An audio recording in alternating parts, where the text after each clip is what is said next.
ربی اشرح لی صدری ویسر لی امری واحلل عقدۃ من لسانی یفقہوا قولی۔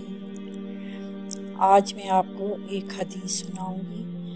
نبی کریم صلی اللہ علیہ وآلہ وسلم نے فرمایا، تم 6 باتوں کے ضامن ہو جاؤ، ان کی ذمہ داری لے لو تو میں تمہیں جنت کی ضمانت دیتا ہوں۔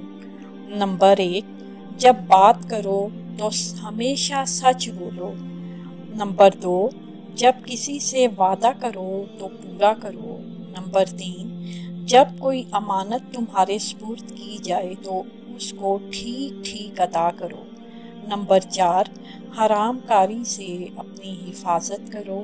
نمبر 5، جن کی طرف نظر کرنے سے منع کیا گیا ہے ان کی طرف سے آنکھیں بند کر لو۔ نمبر 6، اور جن موقعوں پر ہاتھ روکنے کا حکم ہے وہاں ہاتھ روک لو۔ یہ چیزیں ہیں جو جنت میں جانے کی ضمانت بنتی ہیں۔ روایت عبادہ ابن حکامت کی ہے۔ اللہ تعالی ہمیں بھی ان باتوں پر عمل کرنے کی توفیق دے، آمین۔ میری بات اچھی لگی ہو تو اسے ضرور لائک کیجیے گا اور سبسکرائب کیجیے گا۔ جزاک اللہ خیر۔